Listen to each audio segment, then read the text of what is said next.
¿A cuántos de ustedes les enseñaron a orar, hermanos? Hubo alguien que se acercara y les dijera, mira, así se ora. Y vamos a orar. No hubo como tal una formación. ¿A ti sí, hermana? ¿Te enseñaron a orar? Qué afortunada eres, hermana. La mayoría de nosotros no aprendimos a orar con mentoría.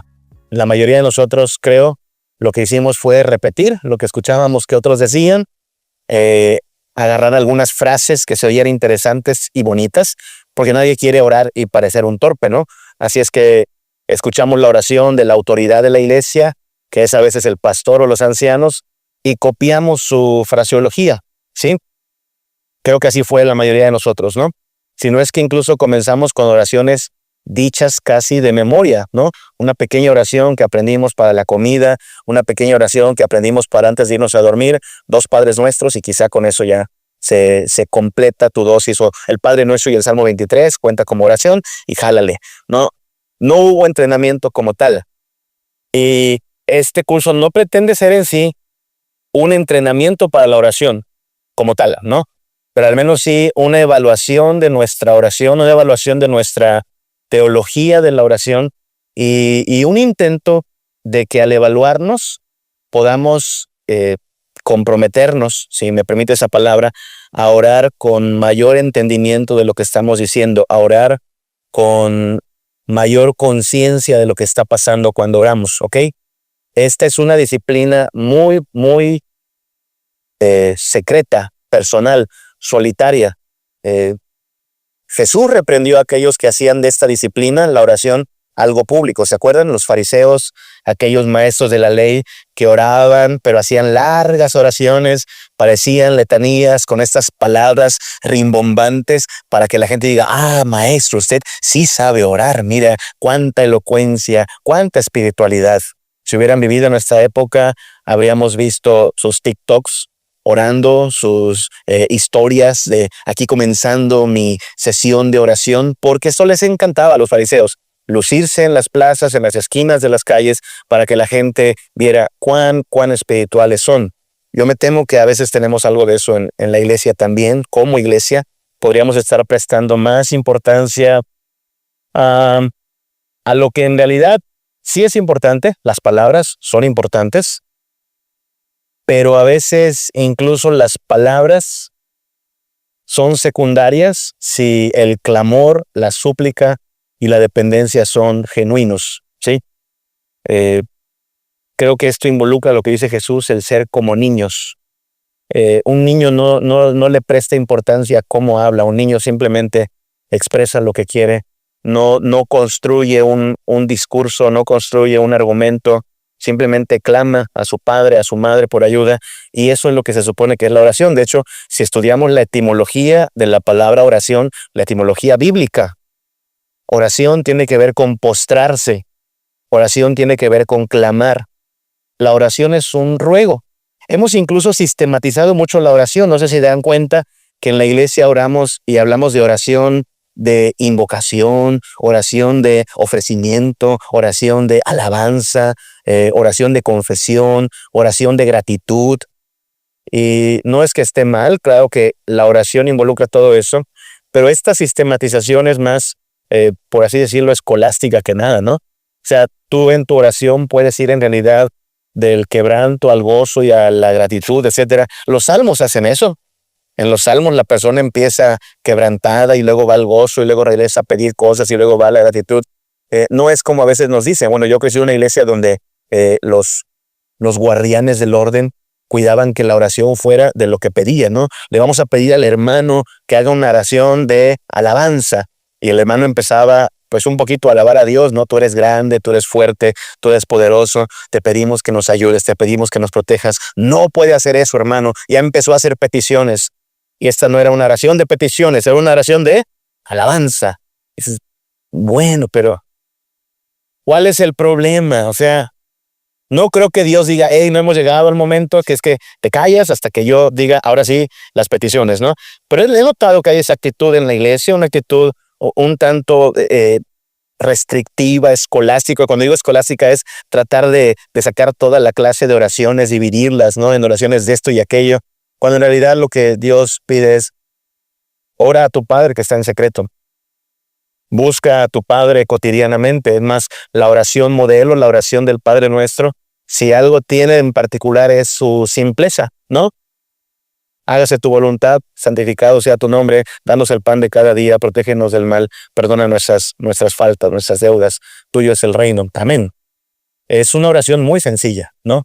No parece una confesión de fe en realidad. No estoy diciendo que no cuidemos nuestra teología, al contrario, pero teología no es sinónimo de frialdad, ni tampoco sinónimo de algo meramente externo, ¿ok? De hecho, el propósito de la teología, como ya lo han dicho nuestros maestros, no es hacer de Cristo nuestro objeto de análisis, sino nuestro objeto de culto, de adoración.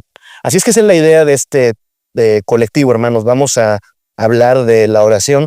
Acá vamos a manejar un acrónimo, para variar, porque siempre traemos acrónimos, ¿no? Y entonces nuestro acrónimo va a partir de la palabra amén, que yo creo que involucra muy bien, nos va a servir para considerar cómo se involucran estos aspectos en la oración.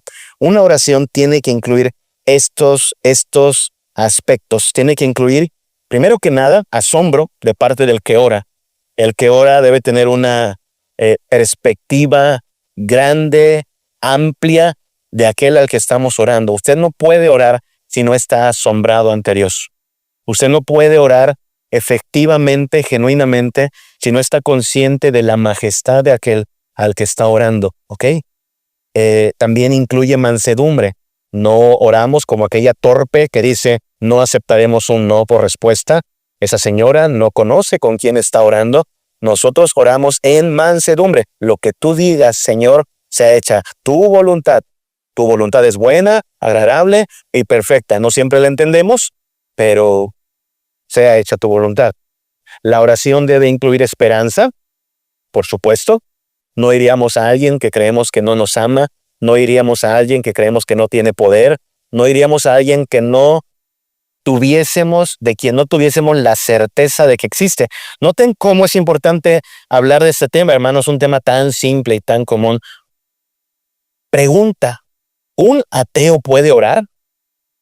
¿Crees que un ateo podría orar? Sería un absurdo. Sería ir en contra de su conciencia.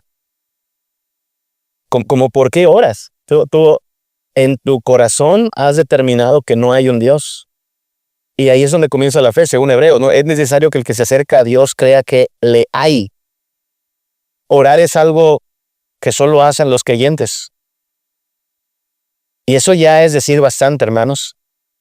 ¿A quién se encomienda el ateo? Este que ha decidido vivir sin Dios. ¿A quién se encomienda día a día? Cuando tiene miedo, ¿en quién o en qué encuentra refugio? Y más aún, cuando se sabe afortunado, porque incluso los ateos saben que no todos los humanos estamos en la misma condición, cuando el ateo ve su mesa servida con el pan de cada día, cuando ve que tiene una familia, quizá una casa, un trabajo, cuando ve que no ha fallecido, ¿hacia dónde dirige ese sentido de, wow, soy afortunado? La gratitud, ¿hacia dónde la dirige? Porque a estar bien cañón, ¿no? Vivir sin tener un objeto al cual dirigir tu gratitud, tu necesidad, tu confianza. No se oye muy bonita la idea de tratar de vivir sin Dios. El creyente tiene esperanza. Aclaro que esperanza, estamos hablando de esperanza, no una esperanza tipo ojalá, tal vez, sino la esperanza bíblica, que es certeza, que es confianza. Usted puede confiar totalmente en el cuidado de Dios. Y claro, nos acercamos en nuestra necesidad. La necesidad es parte de lo que nos lleva, gran parte de lo que nos lleva a clamar, a decir, no puedo, esto está muy difícil, necesito tu ayuda. ¿A quién iríamos si no solo al Señor? ¿A quién más invocaríamos si no solo a nuestro Dios? Entonces, estos 4 elementos vamos a estar dando vueltas durante estos días. Asombro, mansedumbre, esperanza y necesidad, creo que pueden englobar muy bien lo que necesitamos afirmar respecto a la oración. En este caso, los elementos con que nosotros debemos orar. Hablemos de eso, de la oración, un poquito. Consideremos el acto de la oración. Partamos del hecho de que la oración no ocurre en el vacío. Es decir, no se genera espontáneamente. Cuando una persona, bueno, no sé qué gestos use, cierre sus ojos, se arrodille, levante sus manos para orar, es siempre en un contexto, en una circunstancia particular. Usted no ora nada más porque sí. Usted ora en circunstancias particulares. Y una pregunta que podríamos hacernos es, ¿y por qué lo hacemos? ¿Por qué oramos? Porque parece que es incluso una reacción de las personas. Es más, en circunstancias extremas parece la reacción más normal.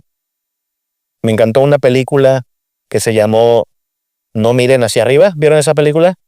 Ah, qué película más ilustrativa de la vanidad, la frivolidad en que como humanidad nos encontramos en esta generación y cómo tal parece que cuando vas a sucumbir ante una fuerza destructora, cuando sabes que no hay más que te pueda proteger de este lado de la historia. Esa última escena, ¿la vieron? Porque la película no tiene final feliz, ¿no? Tal parece que sí hubo un impacto, arrasa con la tierra. ¿Qué es lo último que hacen esta bola de incrédulos? Antes de esto eran incrédulos. Pero ese último gesto de desesperación es tomarse las manos y orar. E incluso hasta pedir perdón, ¿no? Perdónanos por, no sé si dice nuestra indiferencia, algo así.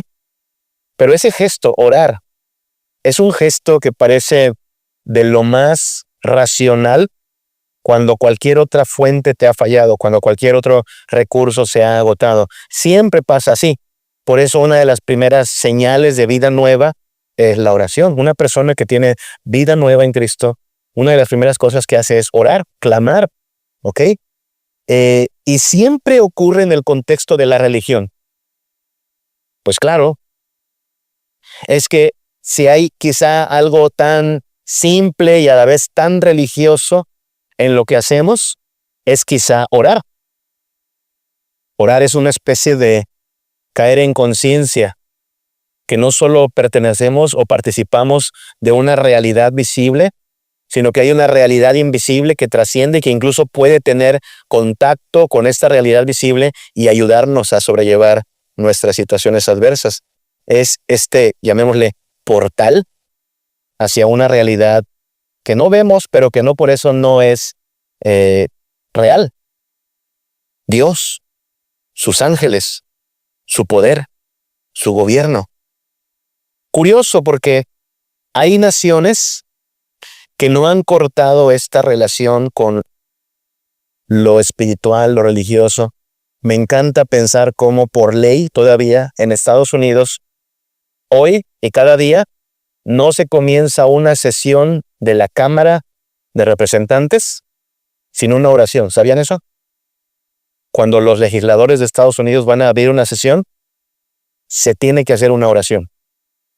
¿Han visto tomar posesión a un presidente de Estados Unidos? ¿Sí? Se tiene que invitar a un pastor para que ore. Eso, hermanos, eso quizá no lo veremos en México, porque hubo un intento de cortar con todo lo que parezca religión, la separación de la iglesia del Estado. A muchos les ha hecho pensar que la fe es un asunto solo privado y no público. Pero cómo me encantaría que las sesiones de nuestro Congreso comenzaran con una oración. ¿No sería algo que hablaría y testificaría de que hay realidades que nos trascienden? Cómo me encantaría que nuestro presidente, antes de tomar el cargo, le recordaran que hay un Dios que gobierna sobre él y oraran para que tomara decisiones de lo más sabias posibles, ¿no? Lo que tuvimos y lo que tenemos generalmente es un ritual chamánico pagano. ¿Han visto eso? Gente haciéndole una limpia al presidente. Qué curioso, ¿no? Está prohibido hacer oraciones, pero sí se permite invocar a deidades paganas. Porque recuerden que no se puede cortar con lo religioso. Somos por naturaleza religiosos. Y hay países, claro, que han tratado de eliminar el arraigo religioso. Ustedes saben, la Unión Soviética, alguna vez existió esta unión de repúblicas socialistas donde por ley estaba prohibido poseer una Biblia. Y Cuba y Venezuela han tratado de hacer experimentos parecidos. Pero donde quiera que el gobierno o el opresor puede prohibir las Biblias prohibir las reuniones, prohibir la adoración pública. ¿Qué es lo que no pueden prohibir? Noten qué es lo que nunca podrían despojarle al cristiano. La oración. No se pueden meter en tu conciencia. Tú puedes estar encarcelado o estar en el Coliseo a punto de ser devorado por los leones. Podrías no tener tu Biblia, podrías no tener tu púlpito, podrías no tener una mesa de comunión para celebrar la Eucaristía, pero ¿qué es lo que siempre tendrá el cristiano hasta el último instante de su vida? La oración, hermano.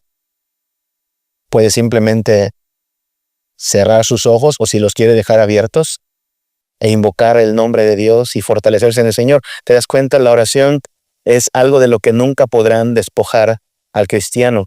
Y es tan sencillo, pero a la vez tan revelador de la condición de nuestro espíritu, ¿sí? Es por eso que hablamos de oración como quizá la muestra más pequeña de la religiosidad del hombre. Ahora, hay que aclarar, no solo en la religión cristiana se ora, ¿ok? No solo los cristianos oran.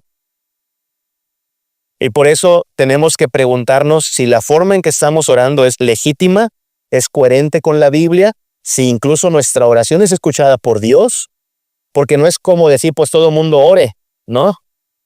No. ¿Se acuerdan lo que pasa el día en que Jonás, por terco, se va a Tarsis en vez de ir a Nínive donde lo mandaban? La tormenta se desata y dice el texto que cada uno de los tripulantes de la nave se pone a orar. Todos oran, pero cada quien a su Dios. Cada quien invoca a su Dios. Imagina la escena, uno invocando a Baal, otro invocando a Moloch, otro invocando, no sé si a Quetzalcóatl, pero ahí están todos ellos orando a sus dioses. A ver cuál, ¿no? ¿Quién quita en una de esas? Uno contesta, ¿no? Y el que tenía al Dios verdadero se supone está roncando. Y aparte, pues no es como que muy obediente que digamos, ¿no?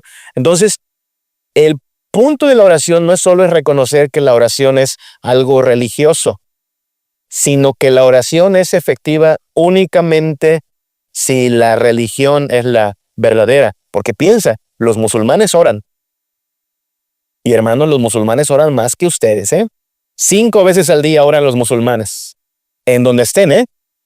Yo he visto gente en los aeropuertos, ahí donde está el aeropuerto, ahí saca su mantita, busca para dónde está la Meca, porque tiene que ser en dirección a la Meca, y oran.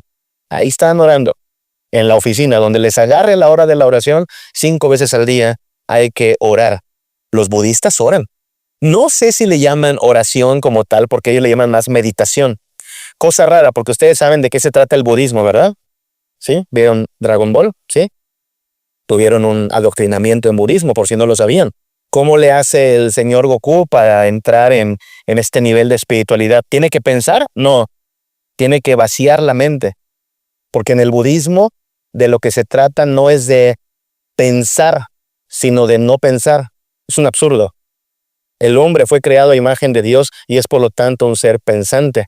Vaciar la mente no es un nivel mayor de espiritualidad. Vaciar la mente es despojarte de gran parte de lo que te hace imagen de Dios. Pero ellos piensan, ya saben, porque hay cierto dualismo, ¿no? Entonces, en su dualismo piensan que el máximo grado de iluminación es cuando tu mente queda en blanco. No es lo que dice la Biblia. ¿Qué hace el hombre que es bienaventurado? ¿Vacía su mente? Salmo 1, medita, pero no medita en el blanco, ¿no? En lo blanco, en la ley de Dios, ¿no?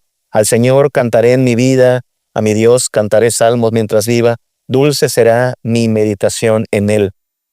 Estoy en la noche, dice el salmista, y empiezo a pensar en ti, y estos pensamientos no se van haciendo chiquitos, se multiplican más y más. ¿Cuán grande es el conocimiento de Dios?, dice Pablo. Así es que no, la onda del cristiano no es dejar la mente en blanco, eso déjaselo a los budistas. La onda del cristiano es más y más y más meditar, pensar, reflexionar en la grandeza de Dios. Pero los budistas tienen su oración, los hindús oran también, tienen chorromil dioses para orar, porque en la India hay un montón de dioses para escoger. Y entonces no es tan sencillo, ¿te das cuenta? No sé cuántos de ustedes pertenecen a un grupo familiar, tienen un grupo en WhatsApp, no falta la tía que hace su grupo para toda la familia. Y no sé si su familia es como la mía, un mosaico de personas con diferentes credos, algunos presbiterianos, algunos católicos, muchos ateos también. Pero ¿qué pasa cuando se enferma un tío o cuando se enferma un primo y es la noticia de la familia? Digo, hay que orar, no falta que dice hay que orar. ¿A quién tú? Porque no todos en este grupito tenemos al mismo Dios. Tú tienes a la guadalupana, yo tengo a Jesucristo.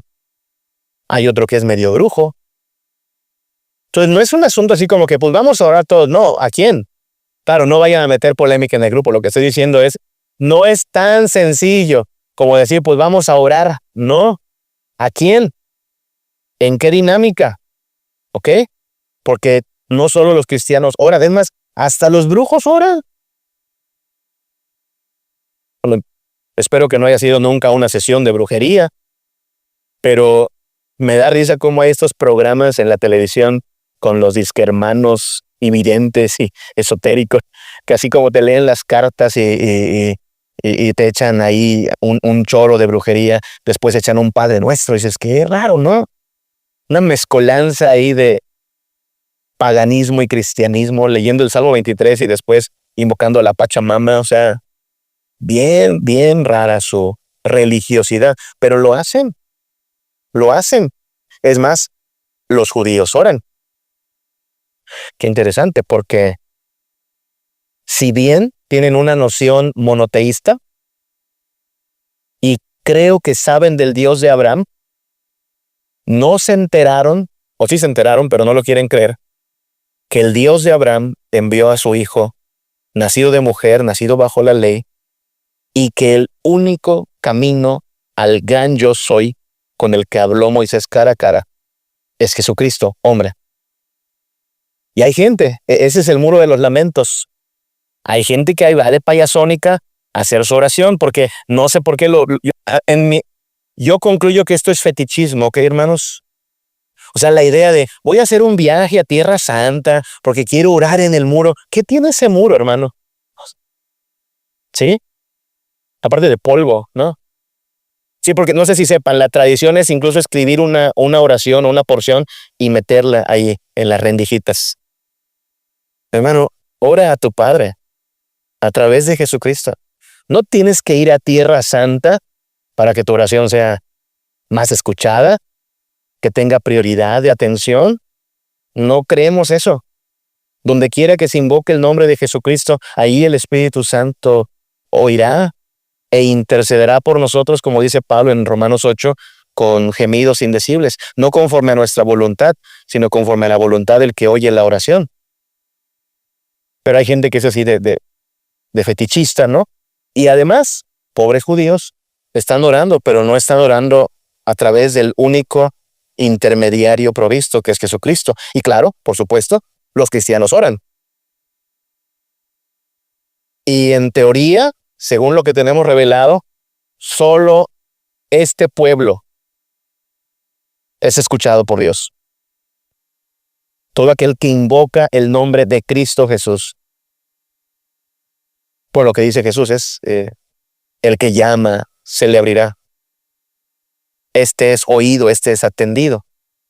Primero de Reyes, capítulo 18, versículo 26, nos habla de esta experiencia del profeta, ¿se acuerdan? Elías,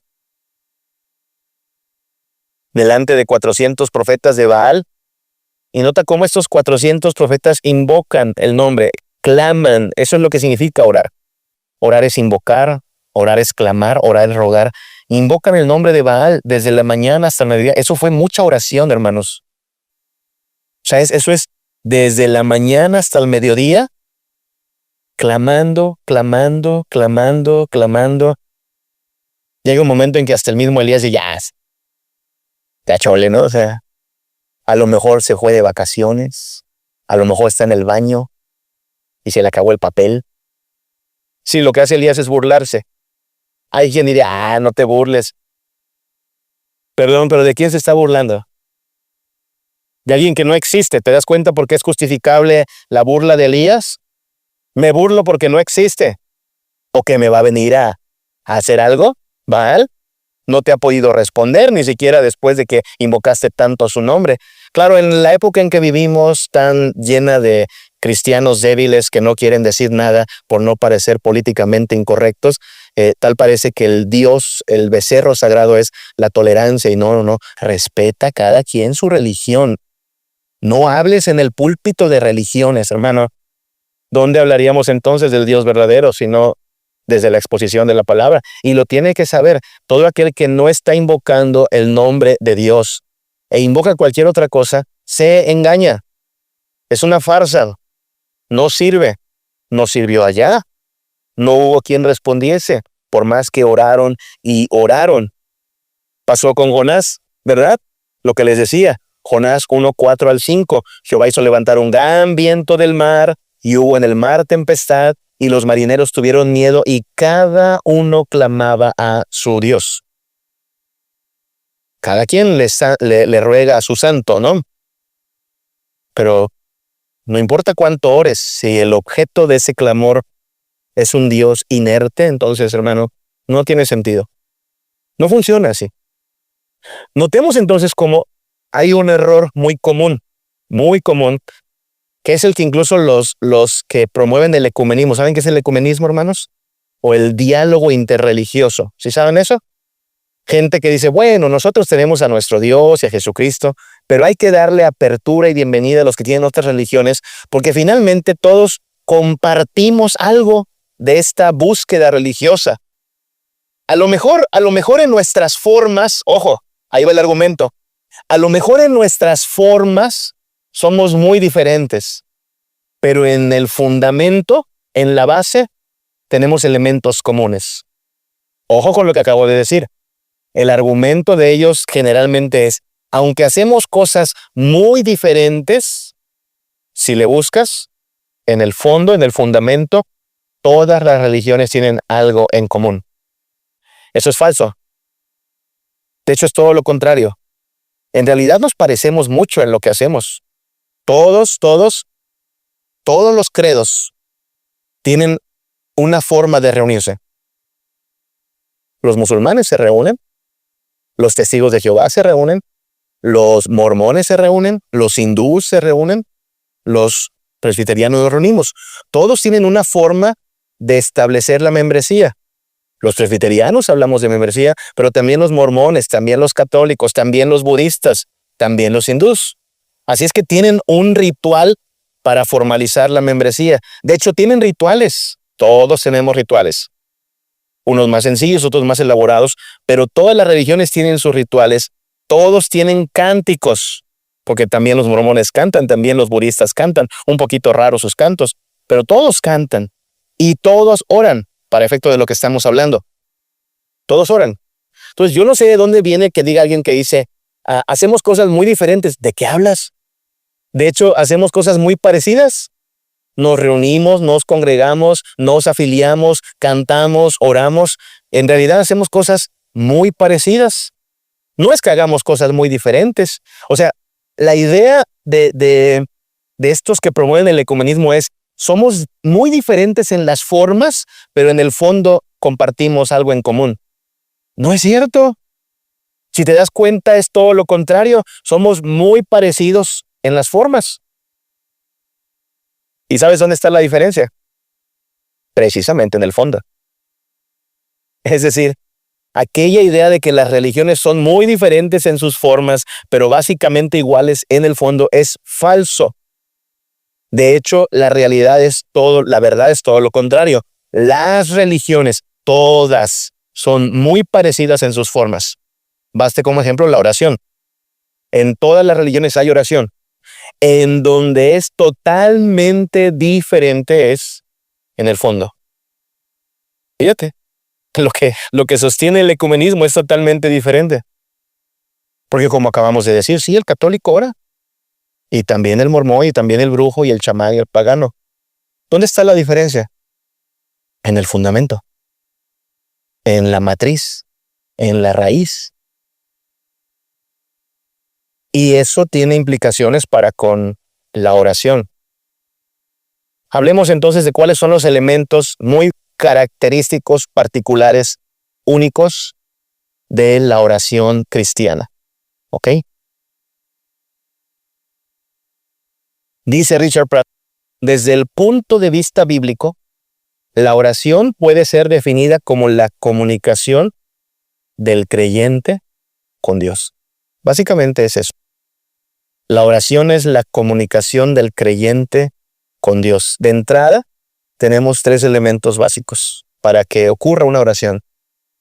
Tiene que haber un creyente, tiene que haber un objeto de ese clamor, y el objeto de ese clamor, pues, es Dios. Y tiene que haber comunicación entre nosotros. Hablemos del elemento básico, Dios, porque pues ahí es donde comienza. Invocamos a Dios porque creemos que le hay. Es el destinatario de nuestra oración. Pero fíjense cómo es importante, porque aquí es donde les digo que la mayoría de nosotros no recibimos entrenamiento en oración.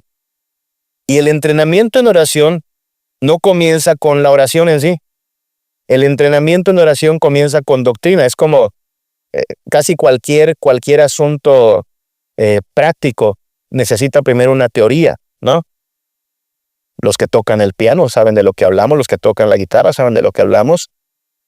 Sí, puedes ir directo al piano. ¿A alguno de ustedes les pasó que empezó a tocar el piano de una forma que después tuvo que cambiar la manera en que usa los dedos porque aprendió a usarlos de una manera poco eficaz? ¿Sí les pasa? ¿Sí te pasó? Yo no sé por qué cuando empecé a tocar no usaba los pulgares. ¿De veras? Solo usaba estos 4 dedos. Y entonces ya sabrás lo difícil que es cambiar la configuración en que ya te acostumbraste a hacer las cosas. Si me hubieran dicho que el pulgar es de lo más importante al tocar el piano y me hubieran explicado la teoría de la digitación, otra cosa sería. En serio, tocaba el acorde de triada así. ¿Así? Sí, sí.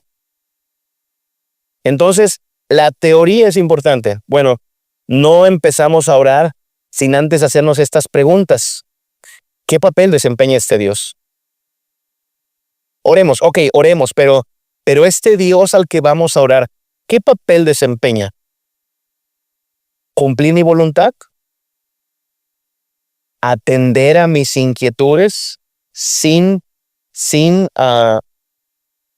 autoridad alguna? ¿Cuál es su papel? ¿Darme lo que pido? ¿Cuál es su carácter? ¿Es bueno? ¿Es malo? ¿Es cercano? ¿Es lejano? ¿Es santo? ¿Corrupto? ¿Engaña? ¿No engaña? No sé si sepan que en la religión islámica, Alá puede hacer lo que se le antoje, incluso obrar injustamente. Y pues es que es Dios. No, espérate, en el cristianismo Dios no obraría injustamente, porque aunque es Dios, no puede negar su propio carácter, así es que Él no haría algo malo. Entonces es siempre bueno. Sí, en sus términos, pero el problema es que a veces tú piensas que es bueno salirte con la tuya, y vas a pensar que cuando Dios te dice no, está en contra tuya, y tienes que entender que no. Aun cuando Dios te dice que no, es un Dios bueno, como tus padres, ¿no? Tu padre sería un mal padre si a todo lo que tú le pides te dice que sí. Vergüenza de padre, porque un padre bueno sabe decir no, porque hay cosas que no están bien. ¿Cómo espera Él que yo actúe? ¿Notan? O sea, cuando vamos a orar, no es solo como decir, Dios, ahí te dan mis 3 deseos del día y cúmpleme lo que te pido, ¿no? No. ¿Qué clase de Dios es este al que estás invocando? ¿Cuál es su carácter? ¿Qué esperas que Él haga? ¿Cómo espera Él que tú actúes? Esas son preguntas importantes. Salmo 136, versículo 2 al 3, dice, den gracias al Dios de dioses. Su fiel amor perdura para siempre. Den gracias al Señor de señores. Su fiel amor perdura para siempre. Es traducción más actual, ¿no? De entrada, a este Dios se le reconoce como el dador. Por eso le damos gracias. Benefactor, ¿verdad? Es un Dios amoroso. Y su amor no termina cuando llega el 15 de febrero, no, sigue. Porque a muchos se les acaba el 14 de febrero el amor. Este permanece para siempre. Es misericordioso, pero no te equivoques. No es tu achichincle, no es tu cumplidor de deseos, es el Señor de señores. Él manda.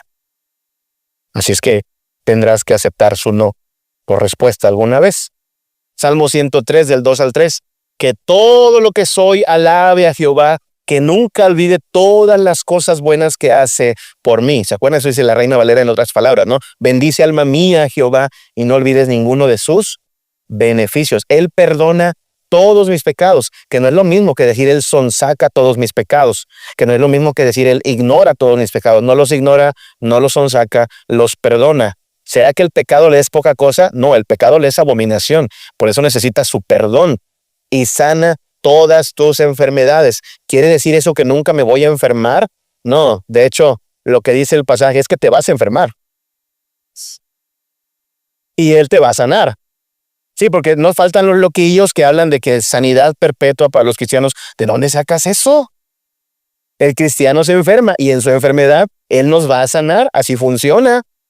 De hecho, conoces el poder sanador de Dios solo cuando te enfermas, si no, no lo has conocido. Así es que nos necesitamos recordar quién es este Dios al que oramos. Hemos hablado de esa tríada antes, ¿no? Él es creador, Él es Señor, Él es benefactor. Y eso nos da cierta guía en nuestra identidad, ¿no? Si eres creador, luego entonces yo soy criatura, no creador. Fíjese que hay una tendencia loquilla de pensar que tú tienes cierto poder creador con tu palabra. ¿Has oído eso? O sea, tal como Dios crea realidades con su palabra, porque así lo dice el canto, ¿no? Que hizo los cielos y la tierra con el poder de su palabra, y así lo dice la Biblia, por supuesto. Hay quien dice, pues tú también. Con tu palabra puedes crear realidades. Por eso tienes que decretar cosas buenas. ¿Has oído de esas gentes? Tienes que declarar cosas buenas. Tienes que hablar solo prosperidad. Tienes que desatar cosas buenas. Hermano, deja que el Creador haga eso. El Creador tiene ese poder. Tú no eres creador. Tú eres criatura. Así es que criatura clama al Creador, pero tú no eres creador.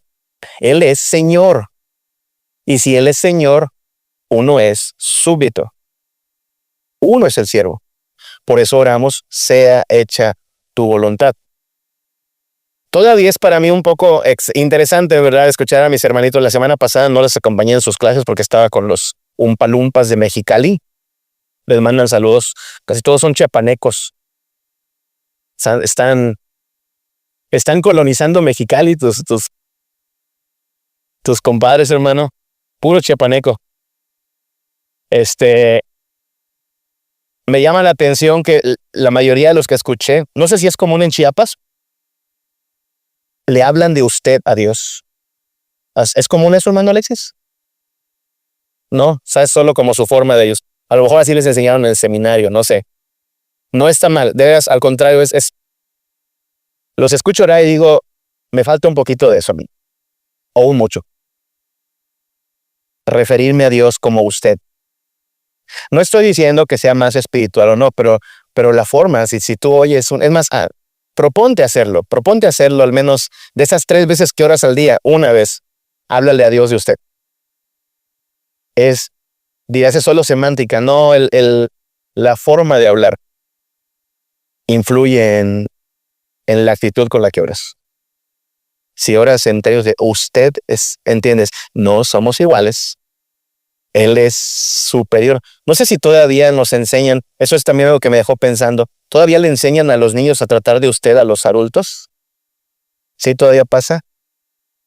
Porque a veces como que ya no es muy común, ¿no? No estoy diciendo que sea la norma, de verdad, a mí me pueden decir de tú, de usted, pero sí había como un sentido de reconocimiento, ¿no? O sea, todavía hasta el día de hoy que estudiamos juntos y crecimos juntos, a mi hermano José Luis no le hablo de tú, José Luis, el decano, ¿no?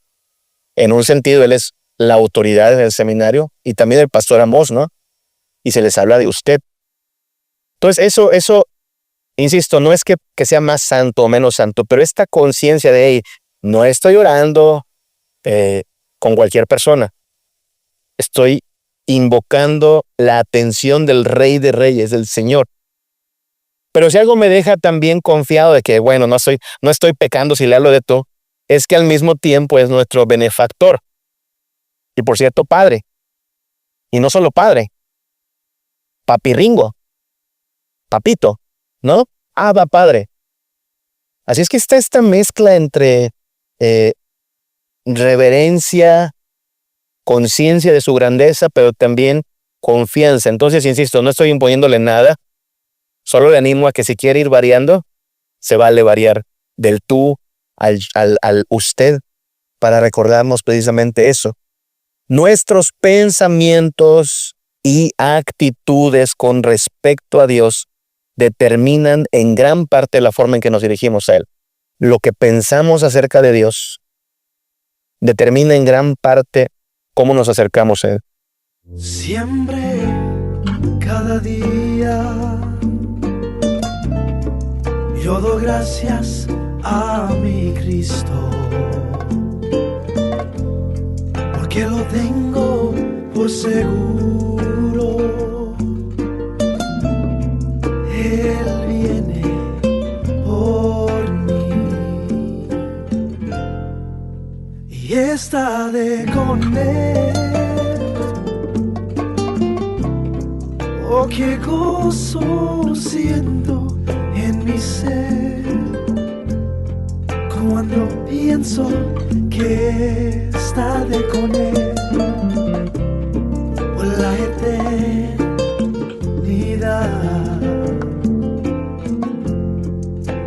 Y ahí estando allí en su gloria y santa majestad, y por siempre su nombre ensalzaré por la eternidad.